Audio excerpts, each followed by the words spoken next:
सोनामुखी, हरड़, मुलेठी जैसी अनेक जड़ी बूटियां और हजारों वर्षों का प्राचीन आयुर्वेदिक ज्ञान इस एक बोतल में समाया हुआ है। कायम टैबलेट, आपकी खुशियों का साथी।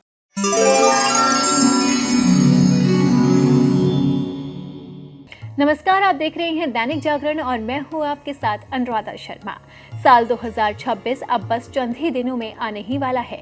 ऐसे में लोगों के मन में ये उत्सुकता है जानने की कि ये साल उनके लिए कैसा रहने वाला है। मीन राशि के जातक भी लगातार हमसे सवाल पूछ रहे हैं और अपने प्रश्न भेज रहे हैं ताकि उनको जवाब मिल सके कि ये साल उनके लिए कैसा रहने वाला है, करियर में उनको कहाँ तक ऊंचाई मिलेगी और क्या प्रमोशन के चांसेस हैं इस साल। और इन्हीं सवालों का जवाब जानने के लिए मेरे साथ स्टूडियो में मौजूद हैं ज्योतिषाचार्य खुशबू जी।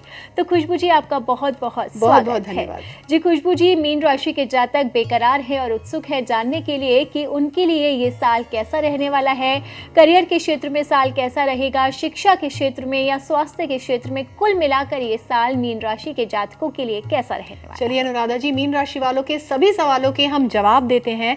तो आपको बता दें कि मीन राशि वालों के लिए 2026 आध्यात्मिक रूप से ऊंचा उठाने वाला और भावनात्मक रूप से प्रगति दिलाने वाला साल है। गुरु के मिथुन, कर्क और सिंह राशियों में गोचर और शनिदेव का पूरे साल आपकी ही राशि यानी कि मीन में रहना, इन तीनों का मिला जुला प्रभाव आपके व्यक्तिगत, भावनात्मक और पेशेवर जीवन में पॉजिटिव बदलाव लाएगा। मीन वार्षिक राशिफल ये बताता है कि ये साल आपको गहरी हीलिंग, नया आत्मविश्वास और निरंतर आगे बढ़ने की ऊर्जा देगा। साल की शुरुआत गुरु के मिथुन राशि में वक्री होने से होगी, जो आपको खुद के बारे में सोचने, भावनाओं को संतुलित करने, परिवार से जुड़े पैटर्न को समझने और बातचीत की शैली को सुधारने में मदद करेगा। करियर की बात करते हैं। मीन राशि वालों के लिए करियर के क्षेत्र में एक रचनात्मक, प्रगतिशील और परिवर्तनकारी वर्ष रहने वाला है। साल की शुरुआत में गुरु वक्री रहेंगे, जिससे काम में देरी, उलझन या निर्णय लेने में झिझक दिखाई देती है। ये समय आपको अपने पेशेवर दिशा निर्देश, रणनीतियों और लक्ष्यों पर दोबारा विचार करने का संकेत देगा। मार्च में गुरु के मार्गी होते ही गति वापस आएगी, जिससे कि नई संभावनाएं दिखाई देंगी और निर्णय लेना आसान होगा आपके लिए। 2 जून को जब गुरु कर्क में आएंगे, तब टीम वर्क, रचनात्मक योगदान और नेतृत्व क्षमता बढ़ेगी। शनिदेव का पूरे साल मीन राशि में रहना आपको अनुशासन, एकाग्रता और स्ट्रक्चर देगा, जिससे आप अपने करियर की मजबूत नींव तैयार कर पाएंगे। अब बात करते हैं कि वित्त के मामले में ये साल आपके लिए कैसा रहेगा। तो वित्तीय रूप से स्थिर और रणनीतिक सुधारों वाला वर्ष रहेगा मीन राशि वालों के लिए। साल की शुरुआत में गुरु के वक्री होने के कारण खर्च या निवेश से जुड़े निर्णयों में सावधानी बरतने की जरूरत है। मार्च के बाद स्थितियां स्थिर होंगी और आय अधिक नियमित और स्पष्ट होती जाएगी। जून में गुरु के कर्क राशि में प्रवेश से परिवार के सहयोग, संपत्ति लाभ या भावनात्मक निर्णयों से वित्त में सुधार हो सकता है। 27 जुलाई से शनिदेव वक्री होंगे, जो कि प्रैक्टिकल बजटिंग, समझदारी से खर्च और सावधान निवेश का संकेत देंगे। अक्टूबर में गुरु के सिंह राशि में आते ही वित्तीय अवसर बढ़ेंगे, विशेषकर रचनात्मक क्षेत्रों, साझेदारियों या लंबी अवधि के प्रयासों से। मीन वार्षिक राशिफल ये भी बताता है कि प्लानिंग से 2026 में आर्थिक मजबूती मिलेगी।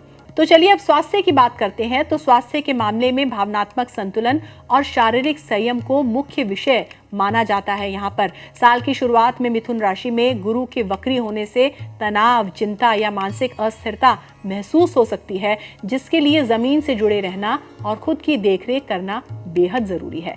जून में जब गुरु कर्क में होंगे, तो भावनात्मक संतुलन, इम्यूनिटी और आंतरिक शांति में सुधार आएगा। शनिदेव का मीन राशि में गोचर स्वस्थ दिनचर्या, बेहतर नींद और अनुशासित जीवन शैली अपनाने में सहायक रहेगा। मंगल के तेज गोचर से ऊर्जा में उतार चढ़ाव आ सकता है, इसलिए आराम, दिनचर्या और मानसिक शांति बनाए रखना आपके लिए जरूरी होगा। अक्टूबर में गुरु के सिंह राशि में प्रवेश के साथ उत्साह, ऊर्जा और मानसिक शक्ति बढ़ेगी। परिवार और रिश्तों के मामले में अगर देखें तो मीन राशि वालों के लिए पारिवारिक मामलों में बेहद पोषक और भावनात्मक रूप से समृद्ध साल है। शुरुआती महीनों में खुद के लिए सोचना, पुराने घावों को भरने और अपनों के साथ गहरे रूप से जुड़ने में मदद करेगा। जून में गुरु के कर्क राशि में प्रवेश के साथ परिवार में गर्मजोशी आएगी, तालमेल बढ़ेगा। शनिदेव मीन में रहकर करुणा का भाव देंगे और मंगल के कारण कभी कभी तेजी बढ़ सकती है रिश्तों के अंदर, लेकिन बाद में सब कुछ ठीक हो जाएगा। अब बात करते हैं शिक्षा की। तो शिक्षार्थियों के लिए मजबूत शैक्षणिक वर्ष का संकेत है ये साल। मार्च में गुरु के मार्गी होने से एकाग्रता, स्मरण शक्ति और मानसिक स्पष्टता में वृद्धि होगी। जून में गुरु के कर्क राशि में प्रवेश से भावनात्मक स्थिरता बढ़ेगी, जो गहन अध्ययन और समझ को मजबूत बनाएगी। शनिदेव का मीन में रहना अनुशासन देगा और आपके कार्य पूरे करने में सहायक बनेगा। तो अब आपको बताते हैं कि कौन से उपाय करके मीन राशि के जातक इस साल से बेहतर परिणाम प्राप्त कर सकते हैं। तो प्रतिदिन आप ओम गुरुवे नमः या ओम नमः शिवाय मंत्र का जप करें। यह मानसिक शांति, आंतरिक संतुलन और आध्यात्मिक बल देगा। गुरुवार के दिन पीले खाद्य पदार्थ या पीले वस्त्र का दान करें। इससे गुरु की कृपा प्राप्त होगी और सौभाग्य बढ़ेगा। योग्य ज्योतिषीय परामर्श के बाद पुखराज या मोती धारण कर सकते हैं। रोजाना आप ध्यान करेंगे तो ये आपके लिए अच्छा रहेगा। आध्यात्मिक अभ्यास करने से आपको फायदा होगा, आपकी मानसिक स्थिति मजबूत होगी।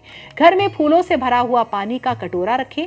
इससे शांति, सकारात्मक ऊर्जा और सौहार्द का वातावरण बढ़ेगा। जी बिल्कुल खुशबू जी, आपने मीन राशि के जातकों को बहुत अच्छे उपाय बताए हैं और इसके साथ ही ये भी बता दिया है कि उनके लिए ध्यान लगाना बहुत ज़्यादा ज़रूरी है। और साथ में थोड़ी सी चिंता की बात यह है कि परिवार में थोड़ी सी टेंशन पड़ेगी, लेकिन अगर वो उसे सुलझाने की कोशिश करेंगे तो वो रिश्ते सुलझ सकते हैं और वो किसी भी मामले में उलझेंगे नहीं। यानी कि कुल मिलाकर कहें तो मीन राशि के लिए ये साल उतार चढ़ाव बढ़ा रहेगा। यानी कि पहले उन्हें अप्स के साथ देखा जाएगा और फिर उसके बाद वो उतार चढ़ाव के साथ अपने जीवन को अच्छे से बिता पाएंगे। तो खुशबू जी, इस जानकारी के लिए आपका बहुत बहुत शुक्रिया। धन्यवाद।